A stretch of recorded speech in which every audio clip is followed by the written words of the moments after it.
এখন বিএনপি তাদের নির্বাচনে হেরেছে, এই দোষটা তারা কাকে দেবে? দোষ দিয়ে তাদের নিজেদেরকে দিতে হয়।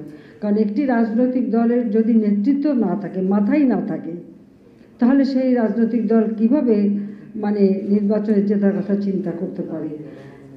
দুর্নীতি তারা করেছে, এতিমের অর্থ আত্মসাৎ করেছে, এটা তো এই মামলা তো আওয়ামী লীগের দেওয়া না, এটা তত্ত্বাবধায়ক সরকার আমলে দেওয়া।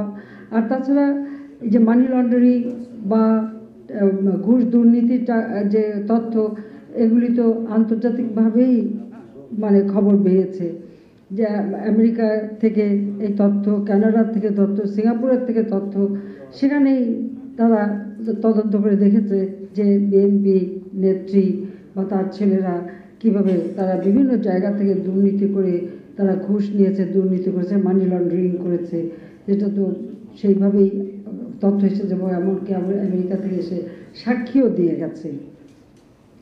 10টা অস্ত্র চোরা কারবারি মামলা, 21 আগস্টের গ্রেনেড হামলা মামলা, এই যে হত্যা খুনের যে ঘটনাগুলি বিএনপির আমলে ঘটেছে, 500 জায়গায় বোমা হামলা, এইসব মামলায়ও তারা সাজাপ্রাপ্ত।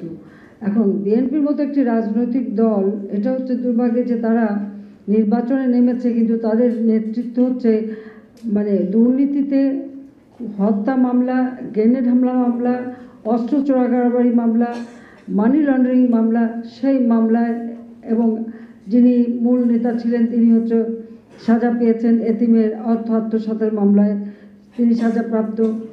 যাকে ভারপ্রাপ্ত নেতা করা হলো তিনিও এই ধরনের হত্যা মামলা থেকে শুরু করে বিভিন্ন মামলায় সাজাপ্রাপ্ত এবং পলাতক আসামি।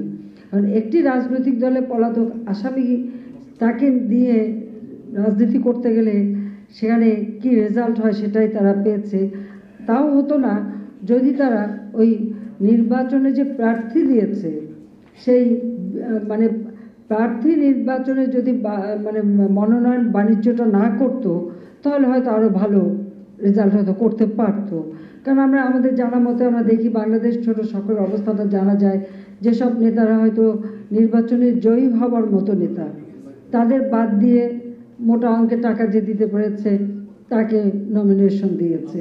কখনো সকালে একটা, দুপুরে একটা, তারপরে বিকেলে একটা, আবার ঠিক নমিনেশনের শেষ মুহূর্তে একটা, একই সিটে এরকম 3জন 4জন 5জন নমিনেশন।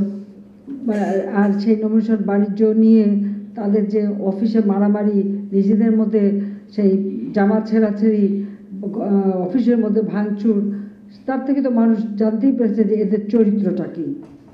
এদের চরিত্র শোধরায়নি, বাংলাদেশের জনগণ তাদেরকে প্রত্যাখ্যান করে দিয়েছে। তারপর যে কটা সিটে তারা জিতেছে গণতন্ত্রের স্বার্থে, তারা যদি চায় তাদের পার্লামেন্টে আসা প্রয়োজন। কারণ আমরা এটুকু বলতে পারি যে আমরা যখন সরকারে এসেছি আমরা দেশের মানুষের জন্য কাজ করেছি, জনগণের জন্য কাজ করেছি। আমরা কিন্তু কোনো রিভেঞ্জ নিতে যাইনি বা আমরা কাউকে কোনো হয়রানিও করতে যাইনি। আর তাদের কৃতকর্মের জন্য, দুর্নীতির জন্য যে সমস্ত মামলা হয়েছে, মামলা তারা আপন গতিতে চলবে, কারণ বিচার বিভাগ সম্পূর্ণ স্বাধীন, কাজে সেভাবেই চলেছে। আমাদের বিরুদ্ধে তো অনেক মামলা বিএনপি দিয়েছিল, আমার বিরুদ্ধেই বিএনপি ক্ষমতা এসে 12টা মামলা দেয়, আর তত্ত্বাবধায়ক সরকার এসে দেয় আরও 5-6টা মামলা, এবং এই মামলা দিয়ে কোনো মতে শাস্তি দিতে পারে কি না। আর এরপরে আসলো ওয়ার্ল্ড ব্যাংকের অভিযোগ, পদ্মা সেতু দুর্নীতি। আমরা প্রত্যেকটা চ্যালেঞ্জ কিন্তু মোকাবেলা করেছি এবং সবগুলি তদন্ত হয়েছে, আন্তর্জাতিকভাবেই তদন্ত হয়েছে। আর সেই তদন্ত করেই কিন্তু তারা বলে দেখেছে যে সেখানে কোনো রকম দুর্নীতি নাই।